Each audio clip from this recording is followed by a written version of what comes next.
जय हिंद दोस्तों, कैसे हैं आप लोग। स्वागत है आपका Udit pharmacy online learning platform. मैं हूं आपके साथ Vasant. Pharmaceutical chemistry detail solution part 2 में हम लोग और भी जो टॉप 20 क्वेश्चन हम लोगों ने दिया था उसको डिटेल में डिस्कस करेंगे ताकि आप लोग पढ़ के जाएं और अच्छा से अच्छा मार्क गेन करें। इतना तो देखो, अगर आप लोग 20 क्वेश्चन करके जाते हो तो इतना तो गारंटी है कि आप पास इजली से कर जाओ। लेकिन रीज़न क्या है, आप अगर सही तरीके से पढ़ोगे तभी हो सकता है, अदरवाइज नहीं। इसमें देखते हैं और भी इम्पोर्टेंट क्वेश्चंस जो पिछले वीडियो को नहीं देखा आपने पार्ट 1 में, तो आप प्ले लिस्ट में जाके देख सकते हैं, वहाँ पे मिल जाएगा आपको। और उसको देखो, बार बार प्रैक्टिस करोगे तभी आएगा, अदरवाइज। वो जो हमने पढ़ाया था पहले वो चैप्टर 4 तक था, और उसमें क्या है आपका जो ज़्यादातर थियोरिटिकली चीज़ है। केमिस्ट्री में देखो सबसे ज़्यादा इम्पोर्टेंट आपको केमिस्ट्री का मतलब ही होता है स्ट्रक्चर। इसका जो मार्किंग गेन होता है वो स्ट्रक्चर पे मिलता है। स्ट्रक्चर अगर आप बना के रहें, और जैसे कि आपका पूछ लिया डायरेक्टिक्स है या तो फिर एंटी एरिथमिक है, इस क्लासिफिकेशन और स्ट्रक्चर दो चीज़ों पे मार्क जहाँ पे मिलता है। तो आपको इम्पोर्टेंट क्या है, स्ट्रक्चर बनाना सीखना पड़ेगा, और क्लासिफिकेशन आपको इम्पोर्टेंट है, उसको आपको लिखना पड़ेगा। तो चलिए इसमें देखते हैं। सबसे पहले हमने 4 तक डिस्कस किया था। 5 का क्वेश्चन आता है, discuss detail about the gravimetric titration and it's type. हमने पिछले में डिस्कस करा था कि वॉल्यूमेट्रिक एनालिसिस क्या होता है। हमने उसी जब पीपीटी टाइट्रेशन, देखो ग्रेविमेट्रिक टाइट्रेशन होता क्या है। अब सबसे पहले आप क्या करेंगे, ग्रेविमेट्रिक टाइट्रेशन को डिफाइन करेंगे, उसके बाद ही फिर आपको देखते हैं। तो इसमें क्या होता है, सबसे पहले इसको समझने के लिए हमें एक होता है प्रिसिपिटेशन टाइट्रेशन। प्रिसिपिटेशन टाइट्रेशन आपका वॉल्यूमेट्रिक टाइट्रेशन के अंदर आता है। क्या होता है प्रिसिपिटेशन, जिसको हम पीपीटी टाइट्रेशन भी कहते हैं। इसमें क्या होता है कि हम ऐसा रिएक्शन करते हैं जैसे कि मान लो सॉल्युबल चीज़ों का रिएक्शन करवा के हम इनसॉल्युबल में कन्वर्ट करते हैं। किस में कन्वर्ट करते हैं, इनसॉल्युबल में कन्वर्ट करते हैं। तो पीपीटी टाइट्रेशन में ये चीज़ देखते थे हम। टाइट्रेशन में किस लिए करते हैं, हम इसलिए करते हैं क्वांटिटेटिव देखते हैं, इम्प्योरिटी चेक करते हैं उसमें कि टाइट्रेशन देख के, या कंसंट्रेशन भी हम चेक कर सकते हैं टाइट्रेशन में कितना कंसंट्रेशन में प्रेजेंट है उसका, या अननोन कंसंट्रेशन है उसका, हम जानने के लिए पता करते हैं। तो देखो अब ये चीज़ हम क्या करते हैं, यहाँ पे सॉल्युबल को इनसॉल्युबल में कन्वर्ट करते हैं। जब इनसॉल्युबल कन्वर्ट हो गया, अगर मान लो पानी में है और वो सॉल्युबल नहीं है, तो हम क्या कर सकते हैं, सॉल्युबल अगर नहीं है तो हम उसको अगर छानेंगे तो अलग कर सकते हैं ना। जैसे एग्जांपल में कहते हैं, एग्जांपल में जैसे चाय की पत्ती अगर मान लीजिए आपने क्या करेंगे, छलनी देकर छानते तो क्या होता है, वो चाय की पत्ती अलग हो जाता है। अब चाय की पत्ती जब अलग हो जाए तो हम क्या कर सकते हैं, उसको सुखा के उसका वेट कर सकते हैं ना। मान लेते 10 कप चाय बनाया, उसमें पत्ती हमने छाना और देखा कि इतना, एक कह सकते हो कि वो जो छलनी पे आया था एक पूरा का पूरा फुल, तो हम उसको सुखा के उसका पानी निकाल दे, उसका सुखा के उसके बाद हम उसको चेक कर सकते हैं ना कि 10 कप में कितना पत्ती लगा, चेक कर सकते हैं। तो सेम इसी तरह हम क्या करते हैं ग्रेविमेट्रिक एनालिसिस में, कि एक बड़े चीज़ों का, मान लो कि एग्जांपल पे लेते हैं बड़े बैच का, मान लो 20 किलो है। 20 किलो का हम क्या करते हैं, एक छोटा सा सैंपल लेते हैं, मान लेते हैं हम 10 ग्राम ले लेते हैं, 10 मिलीग्राम ले लेते हैं, एम जी ले लेते हैं। उसके बाद हम उसको वेट करते हैं जिस सैंपल को। उसके बाद हम उसमें क्या करते हैं, डिजोल्व पानी में उसको मिलाते हैं। पानी में जब मिलाते हैं उसके बाद हम उसमें केमिकल एक फॉर्म करते हैं जो कि वो प्रिसिपिटेट में बदल दे। जैसे आप लोगों ने देखा विनेगर का, आप लोगों ने देखा होगा कि जैसे क्या होता है कि दूध में मिलाते हैं तो फट जाता है वो, उसके बाद वो क्या इनसॉल्युबल बन जाता है। सेम उसको इनसॉल्युबल बना के हमने क्या करा, फिल्टर पेपर में लगा देते हैं। उसके बाद जब यहाँ पे देखो हमारे पास ये वाला स्टेज पे क्या इनसॉल्युबल बनेगा, इनसॉल्युबल में हमने क्या करा, यहाँ पे बर्नर लगा के फिल्टर पेपर लगाते हैं। जैसे हम फिल्टर पेपर लगाते हैं तो वो क्या होता है कि हमारे जो इनसॉल्युबल पार्टिकल है वो ऊपर पे यहाँ पे रह जाता है। अब इसको जब फिल्टर, इसमें पानी निकाल लेते हैं, उसके बाद इसको हम फिर क्या करते हैं, सुखाने के बाद इसको हम फिर वेट करके देखते हैं। सेम चीज़ यही हम ग्रेविमेट्रिक एनालिसिस में करते हैं। देखो इस पर अगर हम देखें, इसका बारे में डेफिनेशन में क्या कहता, ये क्या है, एक तरह का क्वांटिटेटिव एनालिसिस है। क्वांटिटेटिव मतलब अमाउंट में बताता, तो हम क्या करते हैं, अमाउंट ही तो चीज़ है, अमाउंट ही तो बात करते हैं इसमें। देखो quantitative analysis involving weight of non derivative analysis in which the substance to be analyse is converted into insoluble ppt. Insoluble मतलब इनसॉल्युबल प्रिसिपिटेशन, मतलब क्या करते हैं जिसे हमें एनालिसिस करना होता है। सबसे पहले इन्होंने क्या करा, इन्होंने कहा कि जो ग्रेविमेट्रिक एनालिसिस वो आपका वेट डिटरमिन करने के लिए इसको हम यूज़ करते हैं। और ये क्या अननोन वेट डिटरमिन, जिसका मतलब वेट डिटरमिन करना। दूसरा ये चीज़ कह रहा है, इसमें हम क्या करते हैं, एनालाइज जिसका करने के लिए उसे हम इनसॉल्युबल में कन्वर्ट कर देते हैं। इनसॉल्युबल करने के बाद हम क्या करते हैं, ये जो पीपीटी आता है, जो प्रिसिपिटेशन, उसको हम कलेक्ट करते हैं, फिर उसको हम वेट करते हैं, देखते हैं कितना है। उसके बाद फिर उसमें जो सुटेबल मेथड है उसका यूज़ करके ऐसे लिखते हैं, मतलब उसके बारे में हम उसे लिखते हैं। ये वाला आपका क्लियर है। सिंपल सी बात है, हमने क्या करा, इनसॉल्युबल को सॉल्युबल को इनसॉल्युबल कन्वर्ट करा, इनसॉल्युबल को फिर हमने उसे सुखाया, उसका वेट करा और फिर उसके बाद हम इसे एनालाइज करते हैं, किसमें, ग्रेविमेट्रिक एनालिसिस में। एक तरह की एक चीज़ आप कह सकते हैं कि प्रिसिपिटेशन टाइट्रेशन है उसका ही एडवांस वर्जन है। जैसे कि आप लोग क्या करते हैं, शुरू में स्टार्टिंग में जब फ़ोन आया था तो एसटीडी फ़ोन आया था, सिर्फ बात होता था, फिर आहिस्ते आहिस्ते छोटा वाला एसएमएस करने लगे। अब जो देखिए जमाना क्या है, वीडियो कॉलिंग बात होती है, इंस्टाग्राम पे चैट करते हो, यही सब चीज़ें ना। सेम इसी तरह पहले हमें जब पता चल गया इनसॉल्युबल इसमें हो जाता, फिर हम उसके बाद एडवांस वर्जन में जब दिमाग लगाया सेंटिंग, अच्छा इनसॉल्युबल हो जाता, तो हम इसे एक चीज़ तो और कर सकते हैं, इसको तो हम नाप भी सकते हैं कि कितना इनसॉल्युबल है। सेम इसी तरह हम इसमें एनालिसिस करते हैं। देखिए ये प्रिंसिपल काम करता है, मेनली 3 प्रिंसिपल करता है। पहला ये चीज़ काम करता है आपका law of mass of action, जिसको हम लूमा कहते हैं, जो कि आपका रिवर्सिबल एक्शन होता है। रिवर्सिबल जिसे कहते हैं कि जितना फॉरवर्ड है उतना बैकवर्ड भी जा सकता है। फिर आता है प्रिंसिपल ऑफ सॉल्युबिलिटी, मतलब प्रोडक्ट की सॉल्युबिलिटी कितना, वो डिपेंड करता है।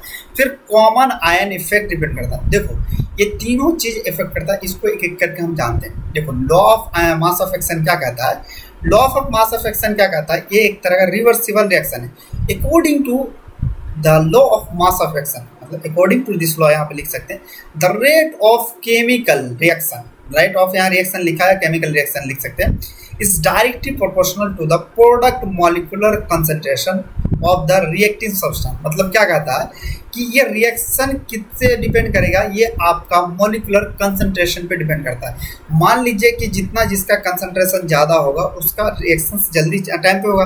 कि मान लो एग्जांपल पे कहते हैं कि जिसका यहाँ पे लिया है बेरियम क्लोराइड और यहाँ पे लिया H2SO4 का बोलना सल्फ्यूरिक एसिड को, इन दोनों को जब हम रिएक्शन करवाते हैं इसका कंसंट्रेशन हम इसको इस तरह से डिफाइन करते हैं, इसके कंसंट्रेशन पे डिपेंड करता है कि रेट ऑफ रिएक्शन किस तरह का होगा। क्लियर है। अब दूसरा आता है प्रिंसिपल ऑफ सॉल्युबिलिटी। तो प्रिंसिपल ऑफ सॉल्युबिलिटी प्रोडक्ट इसलिए बनता है क्योंकि हम इसमें ग्रेविमेट्री क्या करते हैं, पहले हमारे पास सॉल्युबल था उसको हमने इनसॉल्युबल में कन्वर्ट करा। तो इनसॉल्युबल में कन्वर्ट करने के लिए तो सॉल्युबिलिटी तो डिपेंड करती है ना उसमें, अगर उसके साथ मिलेगा नहीं, इसके साथ रिएक्शन नहीं करेगा तो वो सॉल्युबिलिटी जो है सॉल्युबल से इनसॉल्युबल कैसे कन्वर्ट करेगा। इसके लिए देखो ये क्या कहता है, एक गिवन टेम्परेचर, मान लो एक कोई फिक्स टेम्परेचर कर दिया, एग्जांपल पे ले लेते 40 डिग्री सेल्सियस पे हम ले लिए, एक फिक्स टेम्परेचर दे। उसके बाद क्या कह रहा, the solubility product constant is simplified equilibrium. मतलब क्या कहते हैं, सॉल्युबिलिटी जो प्रोडक्ट का कांस्टेंट होता है उसको हम सिंपलीफाइड एक तरह से कह सकते हो। उसके बाद कांस्टेंट को हम डिनोट किससे करते हैं, KSP से। सॉल्युबिलिटी का अगर मान लो कांस्टेंट किस पे डिपेंड करता है, KSP, which is defined for the equilibrium between the solid and it's respective ion in each solution. मतलब कह सकते हैं इसको किस तरह से डिफाइन कर सकते हैं, ये क्या होता है कि सॉलिड और इसके रिस्पेक्टिव जो आयंस होते हैं उसको सॉलिड में, इसके रिस्पेक्टिव में हम इसे डिफाइन करते हैं। किस पॉइंट पे, इक्विलिब्रियम पॉइंट पे हम इसे डिफाइन करते हैं। अब एक चीज नेक्स्ट पॉइंट ये चीज कह रहा है, एक चीज देखो, जिसका सॉल्युबिलिटी ज़्यादा होगा वो जल्दी घूमेगा, जिसका सॉल्युबिलिटी कम होगा उसका कम होगा। इसका मतलब क्या है, इसमें क्या कह रहा है, the value show degree which compound can dissociated in water. मतलब क्या करते हैं, ये जो वैल्यू डिग्री क्या शो करता है आपको, डिसोसिएशन ऑफ वाटर का शो करता है। ये दूसरा पॉइंट कह रहा है। अब तीसरे पॉइंट फाइनल में ये चीज़ कह रहा है, अगर सॉल्युबिलिटी प्रोडक्ट कांस्टेंट ज़्यादा है तो मोर सॉल्युबल इज द कंपाउंड। मतलब ये KP जो है, KSP अगर किसी भी सॉल्युबिलिटी किसी भी प्रोडक्ट का अगर ज़्यादा है तो सॉल्युबिलिटी ज़्यादा होगा, और KSP अगर कम है तो आपका सॉल्युबिलिटी कम होगा। दूसरी बात ये चीज़ यहाँ पे ये दो पॉइंट ये चीज़ कह रहा है इस प्रिंसिपल में, अगर जो डिग्री जो है वो शो करता है किसका, वैल्यू ऑफ जो डिग्री शो करता है किसी भी कंपाउंड का, डिसोसिएशन ऑफ वाटर शो करता है। अब देखो डिसोसिएशन क्या होता है, टूटना होता है। देखो अगर मान लो जिसका जितना जल्दी टूटेगा उतना जल्दी वो सॉल्युबल होगा। जैसे कि अगर मान लेते हैं एक तरफ नमक ले लेते हैं, एक तरफ हम ले चीनी ले लें। यहाँ पे एक एग्जांपल से अगर हम समझेंगे तो क्या हमारा जो नमक है वो जल्दी सॉल्युबिलिटी होगा। इसलिए क्यों होगा, क्योंकि NaCl वाटर में जाके वो जल्दी से क्या होता है, डिसोसिएशन हो जाता है। इसका मतलब हमने ये कहा कि डिग्री ऑफ डिसोसिएशन जिसका ज़्यादा है, या डिसोसिएशन जो इसका जल्दी हो जाता है वाटर में, उसकी सॉल्युबिलिटी ज़्यादा है। अब चीनी में ले लेते, चीनी में कंपेरिजन में नमक के ये सॉल्युबिलिटी कम, सॉल्युबिलिटी मतलब कि डिसोसिएशन कह सकते हो, टूटता कम है, क्योंकि इसका बॉन्ड ज़्यादा मजबूत रहता है शुगर का। यही चीज़ इसमें कह रहा है, ये चीज़ आपको डिफाइन करना। नेक्स्ट आता common ion effect. Common ion effect क्या होता है कि एक एग्जाम्पल में हम समझते हैं। जैसे कि एग्जाम्पल में मान लो एक सिचुएशन ले लेते हैं। सिचुएशन में क्या होता है कि आप क्या करते हैं, आप और आपके बड़े भैया कहीं चले गए, ऐसे रिश्तेदारी में चले गए। आप क्या है, जैसे कि बड़े वाले भैया क्या होता है कि अगर कोई चीज़ बोल रहा तो कभी, अब तो फ्रैंक हो गया, लेकिन जो रिस्पेक्ट करते हैं वो क्या है, उनके सामने में अपनी चीज़ों को खुल के नहीं बता सकते। तो मान लो कोई चीज़ अगर अपने दोस्त के साथ आप बैठे हुए हैं, अपने दोस्त के साथ आप बैठे हैं और आपके बड़े भैया है, तो क्या फ्रैंकली बात कर सकते हो जैसे आप बात करते हो अपने दोस्त के साथ? बिल्कुल नहीं कर सकते। वो चीज़ क्या है कि आप क्या, भैया के प्रेजेंस में आप अपने आप को खुल के नहीं बात कर सकते हो।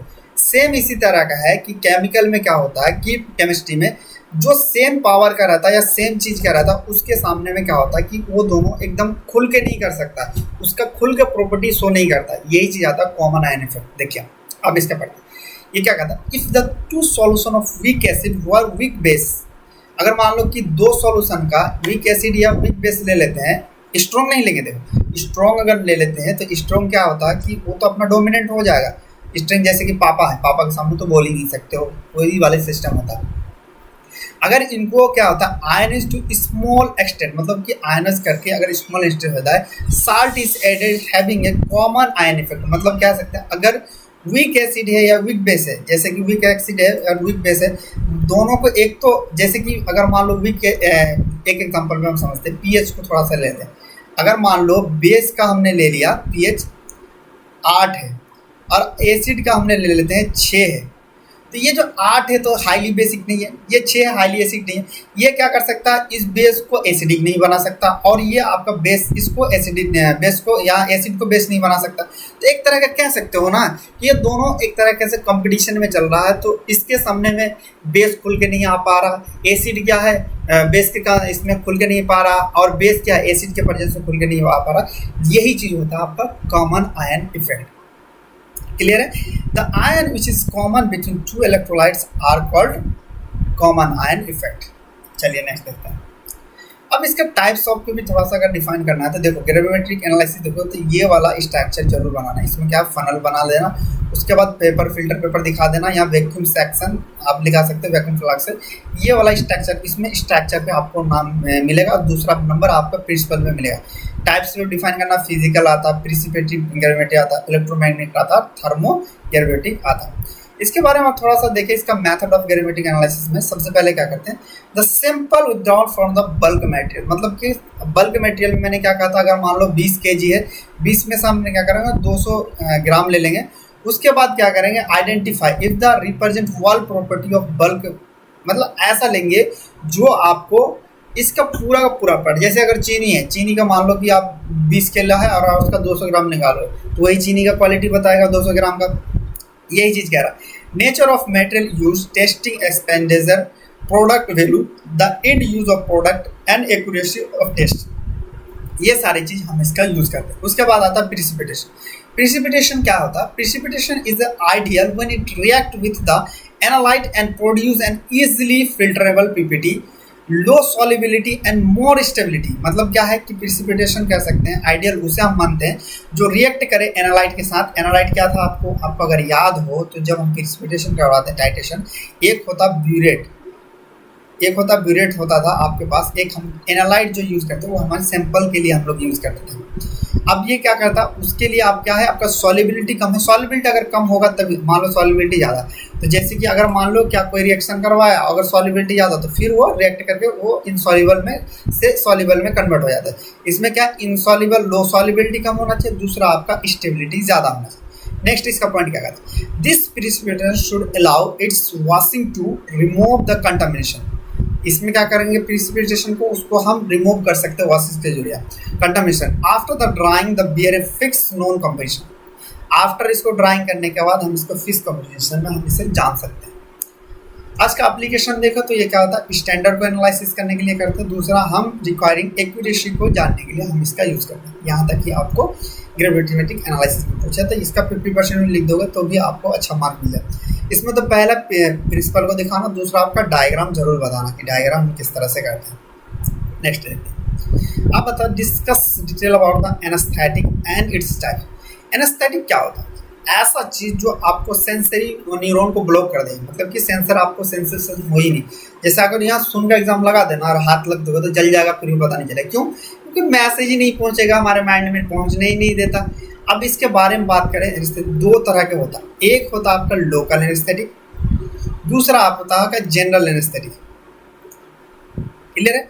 लोकल जो होता है पार्टिकुलर, जैसे अगर मान लो यहाँ पे कोई ऑपरेशन करना है तो यहाँ पे हमने इंजेक्शन दिया और ये पूरा का पूरा पार्टिकल यहाँ पे सुन हो जाता है। और जनरल जैसे सुंघा दिया, क्लोरोफॉर्म सुंघा दिया आपको, क्लोरोफॉर्म अगर सूंघ गया तो जैसे मूवी में दिखाता है, जैसे सुंघाते हैं बिल्कुल पूरा का पूरा बॉडी सेम हो जाता है। सेम इसी तरह होता है। सबसे पहले अगर हम करेंगे तो ये दो तरह का होता है, एक लोकल, एक होता है जनरल। क्लियर है? अब देखो एनेस्थेटिक का मतलब क्या था।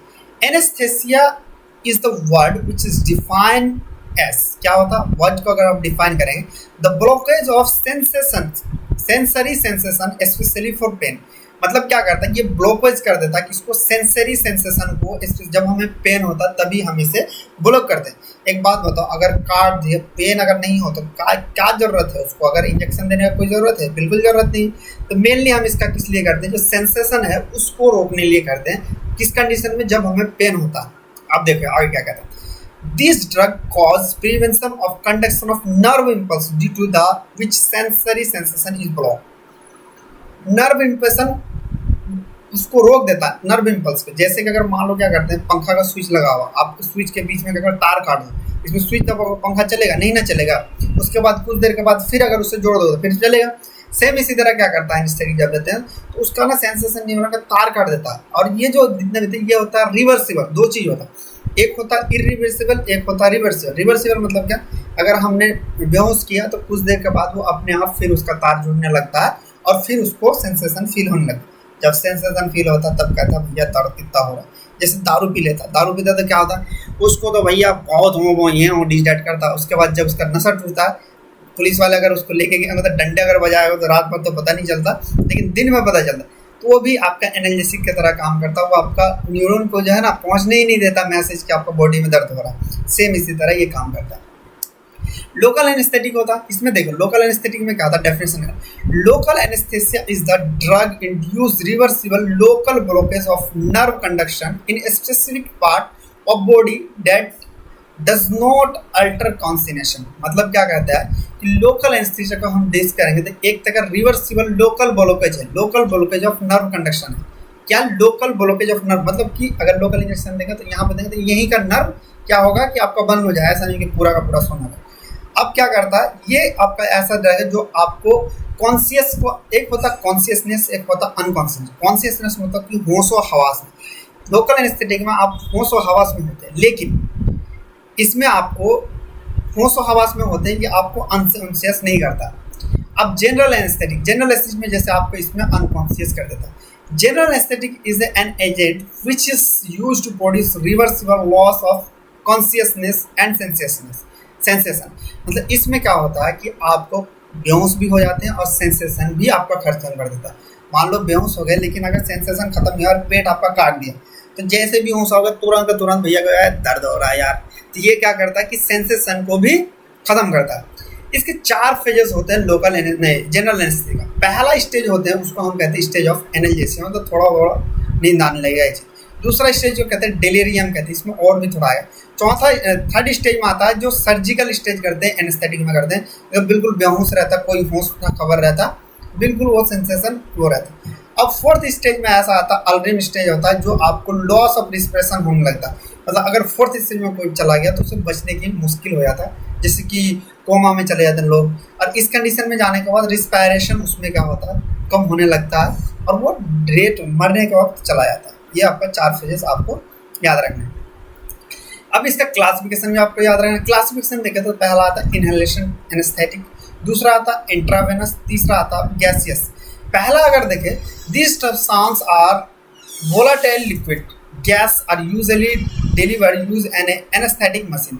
इसमें क्या करते हैं, मेनली एनेस्थेटिक मशीन में कर देते हैं, जो कि आपका सूंघने का वोलाटाइल लिक्विड होता है, आपके अंदर जाने के बाद ही जैसे आपको बाइंड करता है रिसेप्टर, आप बेहोश होने लगते हैं। जैसे इनफ्लोरेन आता है, फिर डिस्फ्लोरेन आता है, हेलोथेन आता है एंड ईथर भी सूंघा देंगे तो बेहोश हो जाते हो आप। लेकिन ईथर का यूज़ आजकल नहीं होता। रीज़न क्या है कि ईथर में आपका ऑक्सीजन गैस में कन्वर्ट हो जाता था, जिससे लोगों को मौत ज़्यादा होने लगती थी। अब आता है इंट्रावेनस एनेस्थेटिक। ये क्या है, this substance produce an anaesthetic effect when injected into blood stream via when puncture. मतलब इस तरह का जो इंट्रावेनस आता है, जैसे कि हमने क्या करा कि वेन में दे दिया, तो उससे आपको क्या करता है कि आपको एनेस्थेटिक प्रोड्यूस, जैसे कि थायोपेंटेन सोडियम, ये आपका याद रखना है। इटोमाइड केटामाइन आता है, फिनटाइल आता है, फिर डाइजेपम, ये आपको इंपॉर्टेंट है, ये सारी चीज़ आपको एग्जांपल जरूर याद रखना, दो याद रखना। फिर गैसेस आता है, नाइट्रस ऑक्साइड, ये आपको याद रखना है, क्लासिफिकेशन यहाँ तक आपको लिखना है। अब नेक्स्ट आता है define and classification anti neoplastic agent. इसमें पूछ रहा है कि एंटी नियोप्लास्टिक होता क्या है और एजेंट क्या है। लोग क्या गलती करते हैं, यहाँ से स्टार्ट कर देते हैं कि एंटी नियोप्लास्टिक को डिफाइन कर दिया, क्या ऐसा एजेंट जो कि कैंसर के लिए हम लोग ट्रीट करते हैं। नहीं, इसमें कोशिश करो कि पहले कैंसर को डिफाइन करो, उसके बाद फिर आप क्या करना कि एंटी नियोप्लास्टिक एजेंट को डिफाइन करना। चलिए स्टार्ट करते हैं। सबसे पहले अगर हम बात करें कैंसर क्या होता है, कैंसर में क्या होता है, uncontrol growth of abnormal cell where the body, where in the body is called, मतलब कैंसर सेल। मतलब कैंसर सेल में देखो, आपको भी पता है अगर हाथ कटता है तो अपना थ्रोम्बोसाइट आता है, एक लिमिट तक उसका हीलिंग हो जाता है, रुक जाता है। लेकिन इसमें क्या होता है कि वो डिवीजन रुकता नहीं, कंटिन्यू डिवीजन होते रहता हो गया। जैसे कह सकते हो कि सेल पगला गया है, उसको कोई कंट्रोल नहीं कर सकता। इसको हम क्या कहते हैं, मैलिग्नेंसी भी कहते हैं इसका। अगर देखें कि क्यों होता है कैंसर, आज के ज़माने में देखो हर चौथे पाँचवें पंचर को कैंसर की बीमारी, बीपी की बीमारी, थायराइड की बीमारी, डायबिटीज की बीमारी, ये कॉमन हो गया। क्योंकि देखो कैंसर का क्या है, एक तो 5G यूज़ करते हो आप लोग, रेडिएशन इसमें ज़्यादा रहते हो, UV रेस ज़्यादा पड़ता है, खाना जैसे होता है केमिकल आप लोग फास्ट फूड यूज़ करते हो, मसाला जैसे आ गया वो सारी चीज़ आता है, ये सारी चीज़ उसमें दिक्कत कर। देखो जैसे केमिकल है, टॉक्सिक कंपाउंड है, आयोनाइजिंग रेडिएशन है, सम पैथोजन भी कैंसर कॉज करता है, पैथोजन भी आपको करता है। मोस्ट कैंसर ट्यूमर, बट इस देखो यहाँ पे एक इम्पोर्टेंट, जो मोस्ट ऑफ कैंसर है वो किससे होता है, ट्यूमर से होता है, लेकिन सभी ट्यूमर कैंसर नहीं होता। देखो ट्यूमर क्या होता है कि जितने भी कैंसर है वो ट्यूमर से होता है, लेकिन सभी ट्यूमर कैंसर नहीं होता, ये आपको याद रखना है। दूसरा देखो इसका सिम्टम्स, देखो थक जाओगे, वेट लॉस होने लगेगा, पेन होने लगेगा, स्किन चेंज होने लगेगा, अनयूजुअल ब्लीडिंग होने लगेगा, परसिस्टेंट कफ होने लगेगा और फीवर होने लगेगा। ये सारी चीज़ आपका कैंसर का सिम्टम्स है, ये आपको याद रखना है। क्लियर है? नेक्स्ट देखते हैं। अब इसका ट्रीटमेंट करने के लिए क्या होता है, केमोथेरेपी कर सकते हैं, रेडिएशन करते हैं, सर्जरी कर सकते हैं। अब देखो यहाँ पे आप जो हम लोग पढ़े केमोथेरेपी मतलब कि दवाई के द्वारा करें, रेडिएशन मतलब रेडिएशन से लिए हम यूज़ करते हैं। अब फिर आता है सर्जरी जो काट के हटाते हैं, फिर आता है जनरल टर्म। दो चीज़ होता है कैंसर, एक होता है बिगनिंग जिसे हम नॉन कैंसर ट्यूमर कहेंगे, मतलब कि जहाँ पे हुआ, जैसे कि मस्टा यहाँ पे देख सकते हो मेरा, ये भी कैंसर सेल के हिसाब से कह सकते हो, इसे हम क्या कहते हैं, नॉन कैंसर, नॉन ट्यूमर कहते हैं। दूसरा आता है मैलिग्नेंट।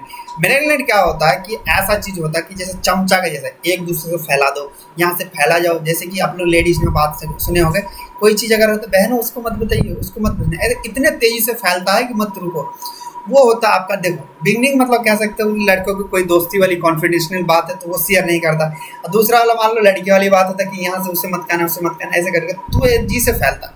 ये दो तरह का कैंसर होता है। देखो बिगनिंग मतलब कैंसर, उसे ट्यूमर कहेंगे। देखो ट्यूमर की वजह से कैंसर होता है, ट्यूमर की वजह से, ये याद रखो। अब ऐसा कैंसर जो अनकंट्रोल सेल डिवीजन हो जाए, जो वहीं पे रह जाए एक पार्टिकुलर एरिया में, लेकिन वो कोई दिक्कत नहीं कर, मान लो यहाँ पे हो गया, ये आपको ग्रोथ होकर रुक जाएगा अनकंट्रोल, लेकिन फैलेगा नहीं।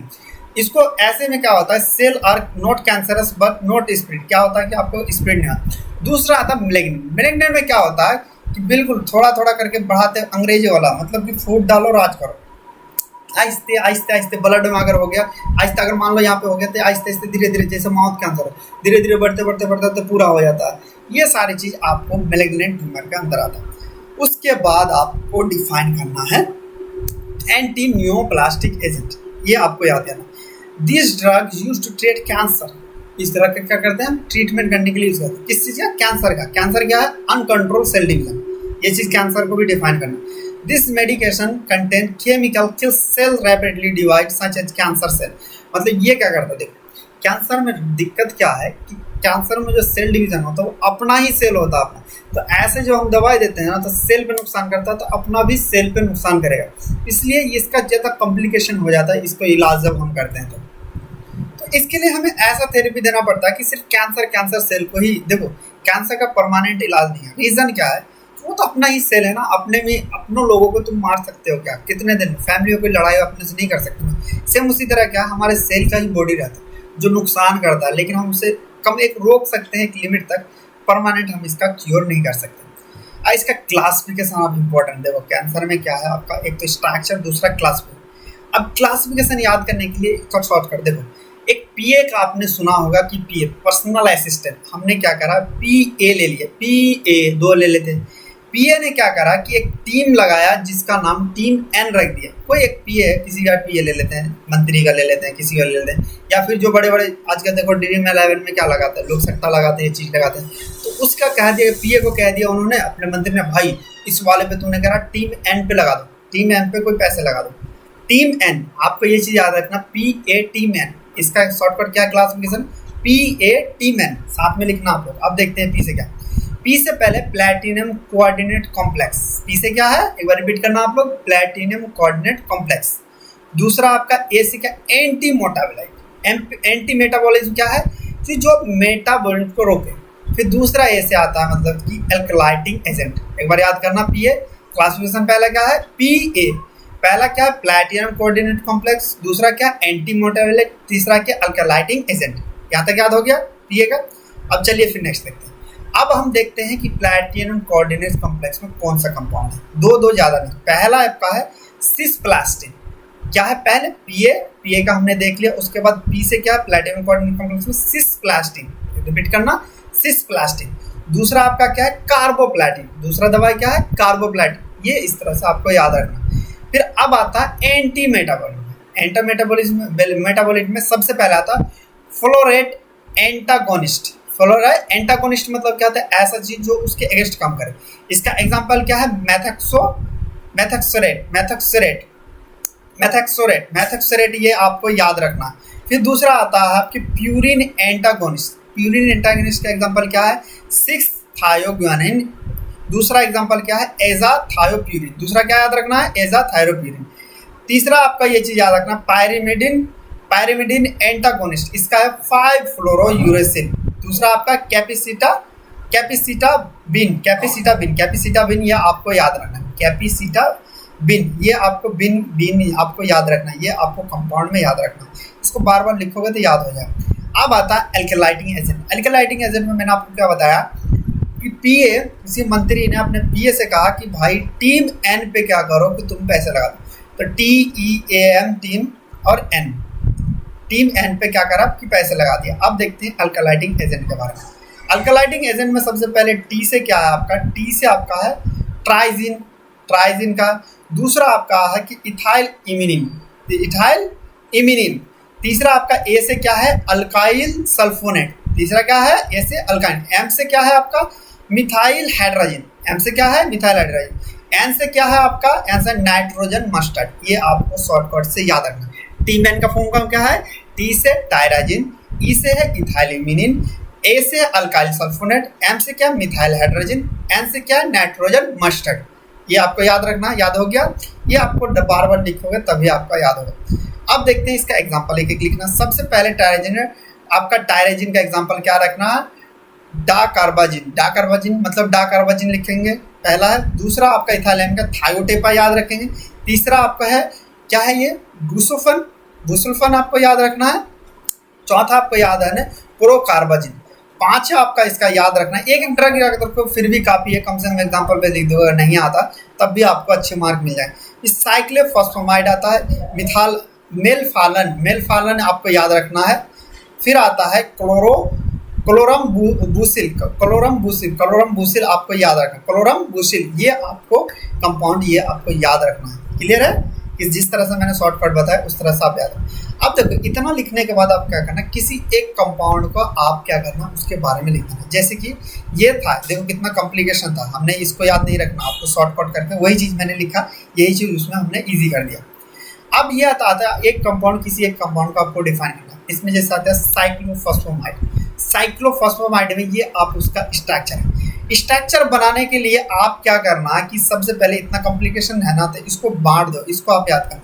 पहले हम क्या करते हैं, जब हम बेंजीन की तरह बनाते हैं यहाँ पे पी दे दो बस, और एक बेंजीन रिंग जैसे बनाते हैं ना तो यहाँ पे आप ओ दे दो, यहाँ पे दे दो NH दे दो, और नीचे का जैसे बेंजीन हम लोग बनाते हैं बेंजीन आपको ये बनाते हैं। यहाँ तक हमारे स्ट्रक्चर प्रैक्टिस बार बार करोगे तो हो जाए। यहाँ से फिर आप क्या करना, यहाँ पे देखो N ग्रुप इधर से करना इसका, और ये आपका O इधर करना।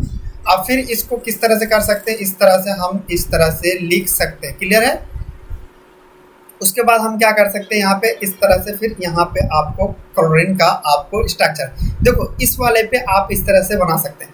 अब इसमें आता है कि सबसे पहले आपने क्या करना, पहले बेंजीन इस वाले पार्ट्स को बनाओ, इस वाले पार्ट्स को बनाओ, फिर आपको यहाँ पे लगाना।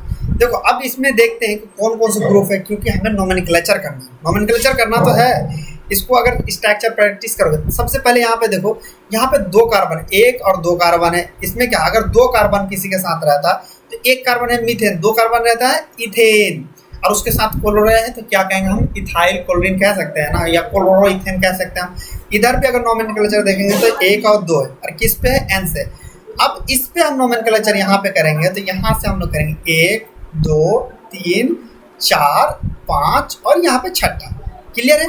यहाँ पे देखो कौन कौन से ग्रुप है, तब इजी हो जाएगा। सबसे पहले यहाँ पे इथाइल, तो ये दोनों तो क्लियर है हमें कि इस वाले नोमिनेट करेंगे तो यहाँ पे क्या है, क्लोरोइथिन भी कह सकते हैं हम इसको। हम अगर देखेंगे तो इसमें इथाइल और क्लोरीन ग्रुप है, यहाँ पे एन ग्रुप है, यहाँ पे ओ वो यहाँ पे देखोगे तो ये अगर मान लो इस तरह से रहेगा, ये हम कीटोन ग्रुप के लिए हम यूज करते हैं। क्लियर है। अब NH को हम क्या कहते हैं, एजाइड भी कहते हैं। अब इसका हम नोमेनक्लेचर करेंगे, नोमेनक्लेचर भी आपको याद रखना। स्ट्रक्चर कहाँ से स्टार्ट करोगे, स्ट्रक्चर हम यहाँ से स्टार्ट करना, बनाना स्टार्ट करो। चलो स्ट्रक्चर एक बार फिर से प्रैक्टिस करते हैं। सबसे पहले स्ट्रक्चर के लिए क्या करना है, यहाँ से आप P लिख देना, और यहाँ पे जैसे आप लोग क्या करते हो कि जैसे हम लोग बेंजीन बना देना, यहाँ पे बनाना ऐसे। क्लियर है। अब यहाँ पे हमारे पास O ग्रुप प्रेजेंट है और यहाँ पे हमारे पास N है। उसके बाद क्या है, यहाँ पे देखो हमारे पास इथाइल, इसके बाद यहाँ पे देख लो इस तरह से हम लोग यहाँ पे कर सकते हैं। अब नोमेनक्लेचर अगर हम करेंगे तो नोमेनक्लेचर इसका अलग होगा, क्योंकि यहाँ से अलग है। 1 और 2 नोमेनक्लेचर यहाँ पे अलग होगा, यहाँ पे क्या है 1 और 2 कार्बन पे नोमेनक्लेचर है।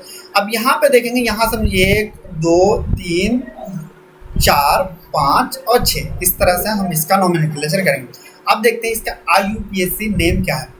IUPAC नेम क्या कहता है, NN20, 20 मतलब 2 यूज करते हैं। N पे 2 प्रेजेंट है, क्या प्रेजेंट है कि एक है आपका 2 नंबर पे, यहाँ पे आपको देखा जाए तो यहाँ पे 2 प्रेजेंट है, आपको 2 प्रेजेंट है। क्या क्या प्रेजेंट है यहाँ पे अगर हम देखेंगे, N पे 2 क्या क्लोरो प्रेजेंट है, ये इसको क्लोरो इथाइल का तो कहते हैं। हमने आप क्या कहा अभी कि अगर एक कार्बन है तो मिथाइल होगा, दूसरा कार्बन अगर है तो इथाइल का रहा, उसके साथ क्या है क्लोरीन ग्रुप प्रेजेंट, तो उसका हमने क्या कहा 2 क्लोरो इथाइल।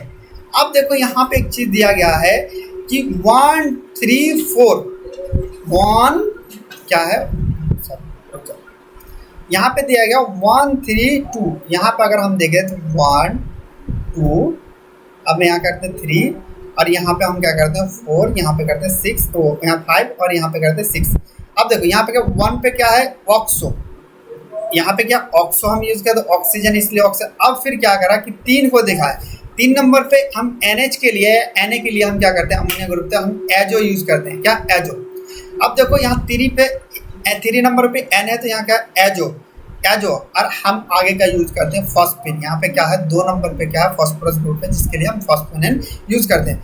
अब फिर यहाँ पे देखते हैं 2 ही नंबर पे यहाँ पे यूज क्या चीज है आपका, 2 नंबर पे क्या है, यहाँ पे देखो एमीन ग्रुप प्रेजेंट है। इस वाले पे अगर लिख दो, यहाँ पे क्या है एमीन ग्रुप के साथ में यहाँ पे कीटोन ग्रुप ऑक्साइड प्रेजेंट है, हम इसे कहेंगे 2 एमाइन 2 ऑक्साइड। क्या है यहाँ पे ऑक्सीजन प्रेजेंट है, इसीलिए हमने यहाँ पे एमाइन और 2 ऑक्साइड यहाँ पे यूज किया। क्लियर है। एक बार देखो सबसे पहले नोमेनक्लेचर करके देखते हैं। नोमेनक्लेचर हम करेंगे यहाँ से स्टार्ट से 1 2 3 4 5 और 6, यहाँ से नोमेनक्लेचर करना इसका, और 1 2 इसका नोमेनक्लेचर करना। क्लियर है। इस तरह से आप इसका साइक्लोफॉस्फेमाइड का याद रखेंगे। अब इसके बारे में यूज के बारे में कहते हैं, it is use to treat cancer, ovaries cancer होता है, ब्रेस्ट कैंसर होता है, ब्लड कैंसर, लिम्फ सिस्टम और नर्व जो मेनली चाइल्ड में होता है, ये सारे चीज जो कैंसर होता है इसके ट्रीटमेंट करते हैं। स्टेबिलिटी का बात करते हैं, इसमें वायल में रखेंगे 25 डिग्री सेल्सियस या तो फिर उससे बिलो रखेंगे। फॉर्मुलेशन के बारे में बात करें, इंजेक्शन और टैबलेट दोनों में आता है, और इंडोक्सन और साइक्लोसेल इसका नाम आता है, मार्केट ब्रांड है, ये आपको याद रखना। अब नेक्स्ट आता है आपको याद करना, नेक्स्ट आपका आता है discuss about the anti arrhythmic drug.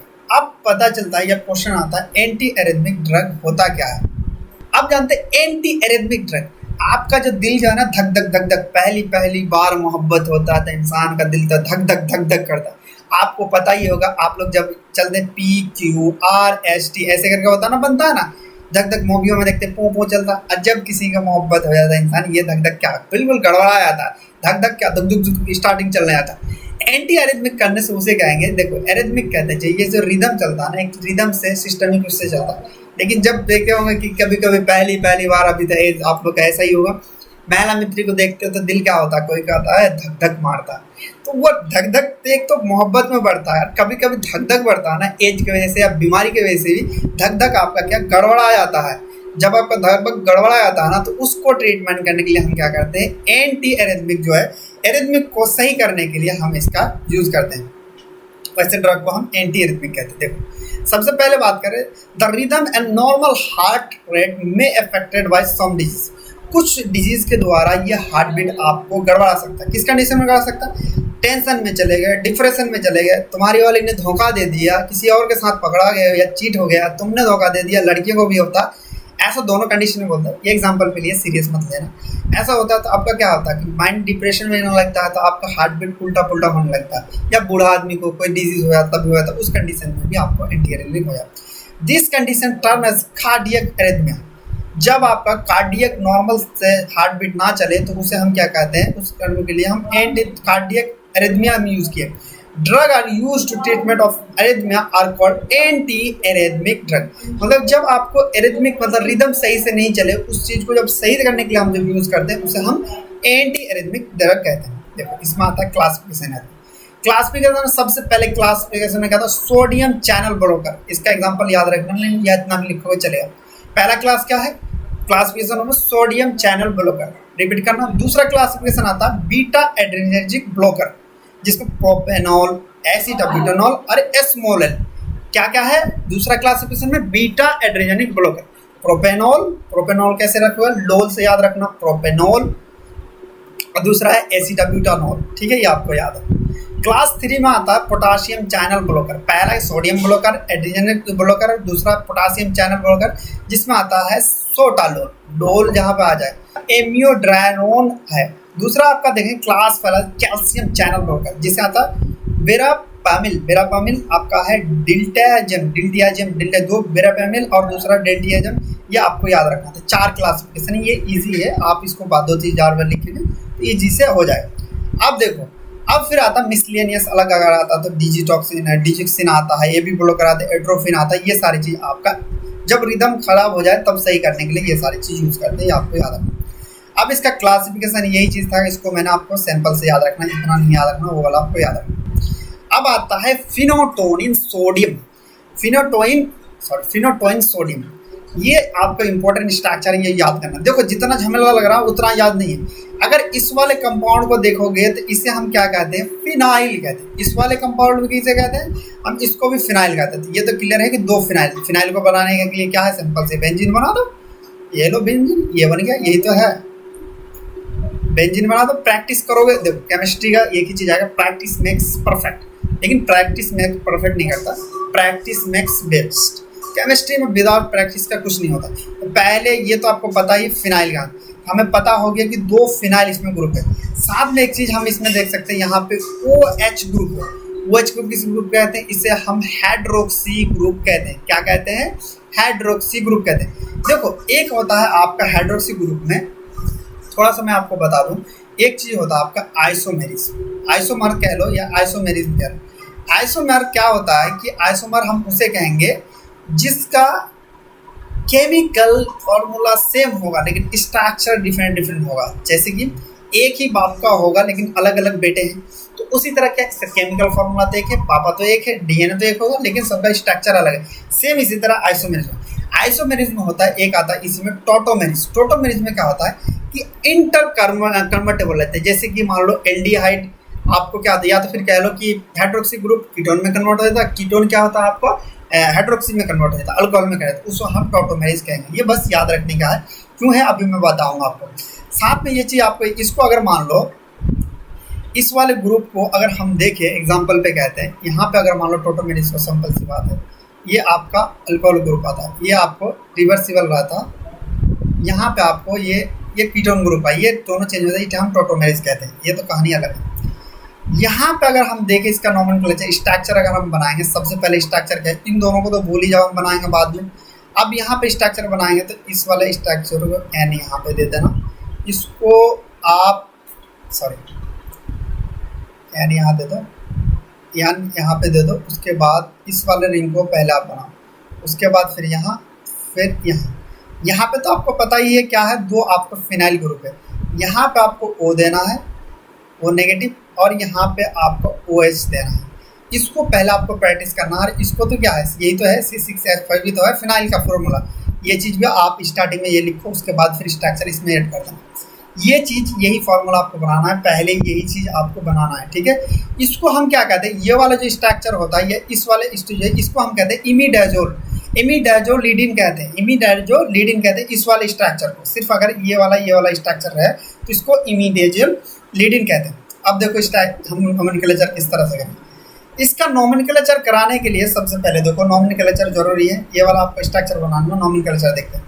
Nomenclature करने के लिए हम स्टार्ट करेंगे कहाँ से, हम स्टार्ट करेंगे यहाँ से 1 2 3 4 और यहाँ पे 5। हमें ये चीज़ क्लियर होगी कि फिफ्थ पोजीशन पे क्या है, 2 डाइफिनाइल है, क्लियर है। अब फोर्थ पोजीशन पे क्या है, एक तो है आपका यहाँ पे इंटरचेंजेस यहाँ पे, और यहाँ पे इमीडाजोल है। अब देखते हैं इसका हम एक एक करके कि किस तरह से इसका नाम होगा।